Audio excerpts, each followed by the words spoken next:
शक्तियाँ आ गई।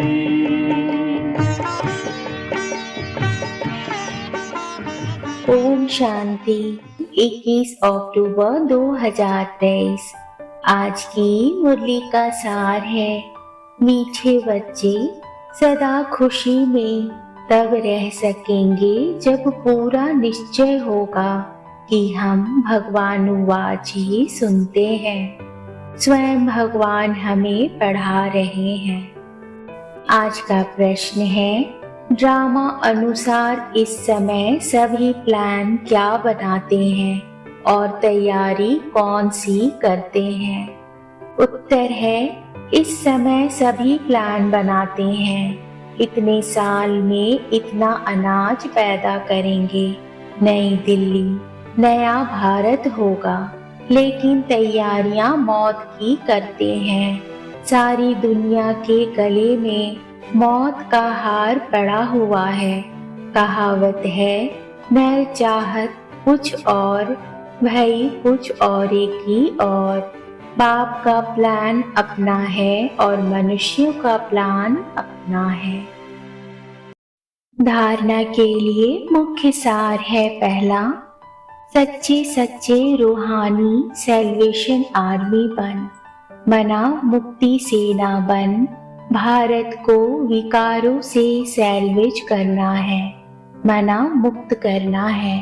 बाप का मददगार बन, रूहानी सोशल सेवा करनी है। दूसरा है, एक बाप से ही सत्य बातें सुननी है। Hear no evil, see no evil, मना ना बुरा सुनना है, ना बुरा देखना है। इन आँखों से पिछाड़ी की सीन, मनाबाद की सीन देखने के लिए योग युक्त बनना है। आज का वरदान है, अपसेट होने के बजाय हिसाब किताब को खुशी खुशी से चुकतो करने वाले निश्चिंत आत्मा भव। यदि कभी कोई बात कहता है तो उसमें फौरन अपसेट नहीं हो जाओ। पहले स्पष्ट करो या वेरीफाई कराओ कि किस भाव से कहा है। अगर आपकी गलती नहीं है तो निश्चिंत हो जाओ।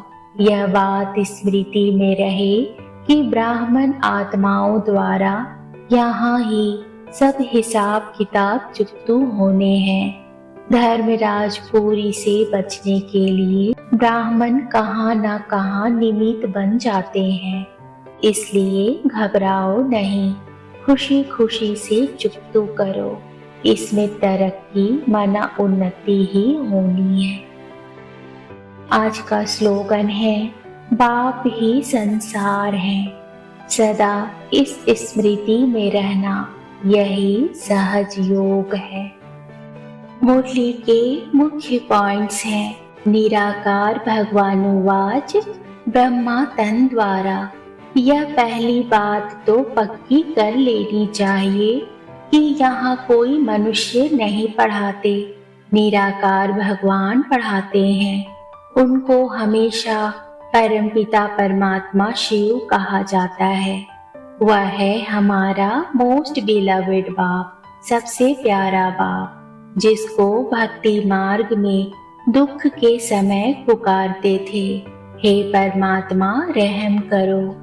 यह आत्मा कहती है, मनुष्य तो समझते नहीं है कि लौकिक बाप होते हुए भी हम कौन से बाप को याद करते हैं।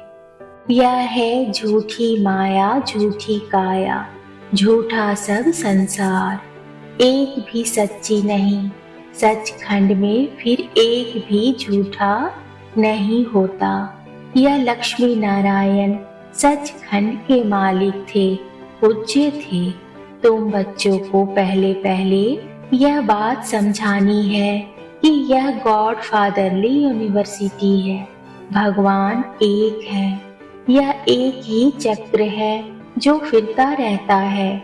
यह समझने की बातें हैं। मित्र संबंधियों आदि को भी यह रूहानी यात्रा का राज समझाना है। अभी कयामत का समय है। इतने जो करोड़ों मनुष्य हैं, यह सब तो सतयुग में नहीं होंगे, वहाँ बहुत थोड़े होंगे। सबको वापिस जाना है, बाप आए ही हैं ले जाने। जब तक यह नहीं समझते हैं, तब तक स्वीट होम और सुख धाम याद नहीं पड़ सकती। बाप कहते हैं, मैं ही कालों का काल हूँ, मेरे सिवाय तुमको स्वीट होम कोई ले नहीं जा सकता। बाप कहते हैं, सबका सद्गति दाता एक है, वही स्वर्ग की स्थापना करते हैं। फिर सिर्फ भारत ही रहेगा, बाकी सब विनाश हो जाएंगे। बाप कहते हैं, बच्चे मेरे मददगार बनो, तो मैं तुमको स्वर्ग का मालिक बनाऊंगा। हिम्मते मर्दा मददे खुदा। तुम भारत माता शक्ति अवतार हो, तुम गुप्त सेना हो। शिव बाबा गुप्त तो उनकी सेना भी गुप्त। शिव शक्ति और पांडव सेना। मातेश्वरी जी के मधुर महावाक्य हैं। अजपा जाप अर्थात निरंतर योग, अटूट योग। जिस समय ओम शांति कहते हैं, तो उसका यथार्थ अर्थ है मैं आत्मा उस ज्योति स्वरूप परमात्मा की संतान हूँ। मुझ ज्योति स्वरूप पिता के समान तुम बच्चे भी निराकारी स्वरूप में स्थित हो जाओ। इसको ही अजपा जाप कहा जाता है। अजपा जाप माना कोई भी मंत्र जपने के सिवाय नेचुरल उस परमात्मा की याद में रहना। इसको ही पूर्ण योग कहते हैं। योग का मतलब है एक ही योगेश्वर परमात्मा की याद में रहना। तो जो आत्माएं उस परमात्मा की याद में रहती हैं, उन्हों को योगी अथवा योगिनियां कहा जाता है। जब उस योग अर्थात याद में निरंतर रहें, तब ही विकर्मों और पापों का बोझ नष्ट हो और आत्माएं पवित्र बने, जिससे फिर भविष्य जन्म में देवताई प्रारब्ध मिले। ओम शांति।